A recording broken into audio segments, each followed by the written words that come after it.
Penang shooting suspect mentally ill.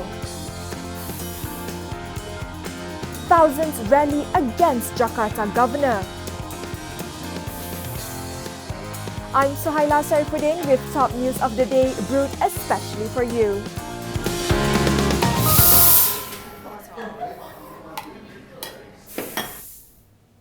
The bodyguard who went on a shooting rampage, killing his boss Dato' Ong Teck Kwong and two others at the Tun Dr. Lim Chong Eu Expressway in Penang last night, is believed to be mentally unstable.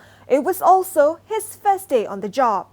Maknanya setakat persiasatan awal kami, dia ni ada diberi carry and use, lesson carry and use, tetapi dia tidak ada record dari segi yang dia ni ada tak center sikit ya.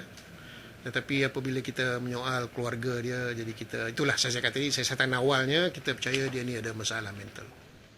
The IGP added that the bodyguard was once an army reservist and has no criminal record. The 37-year-old suspect and a businessman who was travelling in the same car as Ong have been remanded for 7 days to facilitate investigations. It was reported that in the 7:30 p.m. incident on Thursday, Ong took over the wheel of his car as his driver was intoxicated. This, however, led to an argument with the bodyguard who pulled out his weapon and opened fire, first aiming at Ong before shooting randomly. The two other victims killed were identified as Sentil Murugiah, 38, and Choi Hon Ming, 32. Their family members were seen grieving outside the Penang Hospital mortuary while waiting to claim the bodies. Also at the mortuary was a group of men believed to be associated with Ong, who was alleged to be the leader of Gang 24K and owns 5 companies. 4 others were injured in the shooting and reported to be in stable condition. One of them is 28-year-old RTM videographer Muhammad Amirul Amin Muhammad Amir. Perkembangan Amirul yang terakhir, semasa dalam pukul 9 pagi, saya berada di bilik di ICU. Mereka hendak bawa dia pergi buat operasi. Semasa perjalanan pergi itu, Amirul dalam keadaan stabil. Dia bercakap dengan mami, dia bercakap dengan makcik. Dia sebut, dia tanya kawan-kawan semua. Dia masih lagi bertanya kawan-kawan semua macam mana, semua kata semua bagus, semua main tengok Amirul. Kata, cuma makcik bagi tahu kat dia, Amirul bersabar. Ini adalah qada dan qadar daripada Allah. Amirul sabar, mengucap selawat mengingat kepada Allah. Former Kuala Lumpur CID Chief Datuk Khoo Chin Wah has been ordered to enter his defence over a charge of failing to declare his sources of income. The order was made after the prosecution succeeded in proving a prima facie case against Khoo. Khoo was charged under Section 49(1) of the Anti-Money Laundering and Anti-Terrorism Financing Act for allegedly failing to comply with the terms of a prosecutor's notice dated December 23, 2013. He was also charged under Section 49(3) of the same Act for allegedly failing to declare all his sources of income in a sworn statement dated January 8, 2014. Khoo was ordered to enter his defence on February 6 next year. Separately, the prosecution has filed an appeal against the Ipoh Sessions Court's decision to acquit a medical graduate of a charge of damaging Hindu idols at the Sri Muneeswaran Amman Temple. This was after the judge found Fatih Munzir Nazri to be mentally unsound when committing the act on April 24 this year. Though it was clearly proven that Fatih Munzir had committed the offence, a psychiatrist confirmed that the accused was suffering from bipolar affective disorder with psychotic features manic phase. Cartoonist Izuna made headlines last week after he was arrested under the Sedition Act and Penal Code for his drawings. Although many criticised his arrest, the IGP reminded that cartoons are not above the law. Khalid said cartoonists like Zunar were allowed to joke around, but it was not in the Malaysian culture to insult leaders. Buatlah kartun yang baik-baik, yang elok-elok, yang tidak menghina, tidak mencerca. Siapa suruh dia buat macam tu? Dia buat macam tu, dia bersedialah menghadapi undang-undang. Kan? Buatlah kartun McDonald ke, Donald Duck ke, benda ke, buatlah. Siapa peduli kan? Jangan menghina orang, jangan mencaci orang. Izuna was detained by police and investigated for disturbing the peace at an exhibition held in Komta Penang last month. It was his 10th arrest pertaining to his cartoons to date.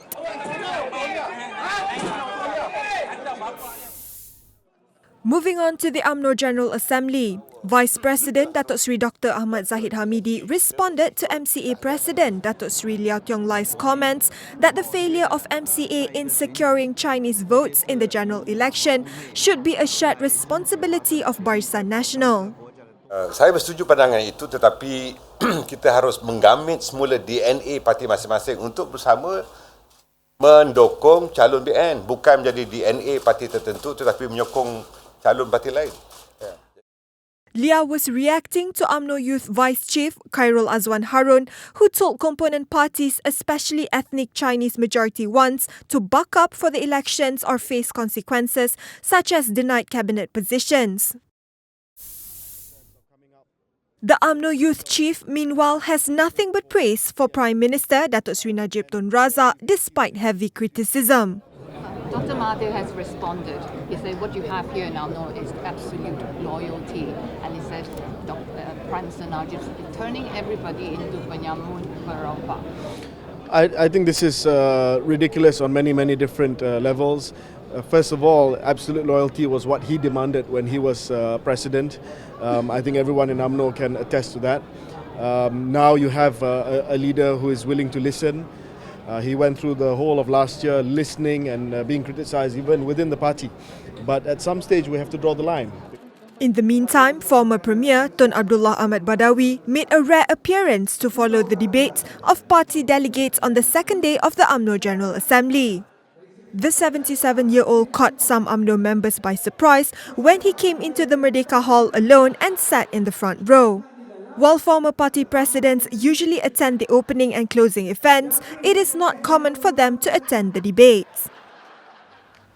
Pharma bro Martin Shkreli, who raised the cost of a drug to treat HIV and malaria by 5,000% last year, got defensive after a group of Australian students recreated the life-saving medicine in their school lab.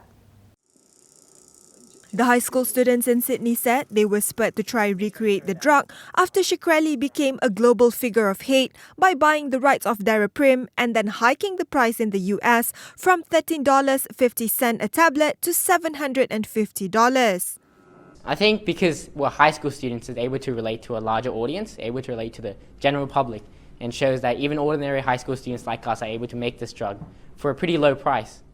In response, Shkreli tweeted some sarcastic remarks about the students' successful recreation. After being blasted on Twitter for his comments, Shkreli was more gracious in a short YouTube clip. We should congratulate these students for their interest in chemistry and all be excited about what is to come in this STEM-focused 21st century. Daraprim is listed by the WHO as an essential medicine. The students had started off with just $20 of the drug and in one reaction had produced thousands of dollars worth. In other news, rock musician cum politician Ahmad Dhani was among 8 high-profile Indonesians who were arrested for alleged treason on Friday ahead of another massive rally calling for Jakarta's governor to be jailed for blasphemy. The founding member of now-defunct rock band Dewa 19 had been under police investigation for allegedly insulting President Joko Widodo. Ratchmawati Soekarno Putri, the daughter of Indonesia's first president Sukarno, was also detained. Thailand's new monarch, King Maha Vajiralongkorn, led prayers for his late father, King Bhumibol Adulyadej, at Bangkok's Grand Palace on Friday. It was his first appearance since he was officially appointed the day before after a 7-week delay and will be known as King Rama X. His coronation will take place after Bhumibol cremation, which will not occur until a 1-year mourning period has ended. A giant red tegu lizard has acquired tens of thousands of fans online with his antics. MacGyver has been living with Californian couple Scott and Ice, who post regular pictures and videos of their pet on social media. Nearly 90,000 followers keep abreast of MacGyver's daily activities, such as going to bed with its owner and eating sashimi. Are you a good boy? Huh? A man in England recently proposed to his girlfriend with a little help from a magician. Luca Galone gets the man to write the couple's names on a card, which he folds and hands over to the unsuspecting bride-to-be. I want you to hold out your left hands, like that. Hold hands. That is the connection right there. Okay, let go, let go, let go, let go. Slowly open up and read what is there. Oh my god.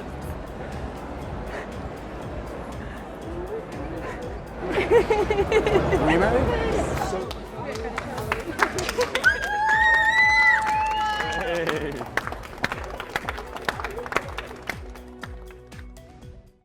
What a magical proposal! And that's all from us. Have a great weekend.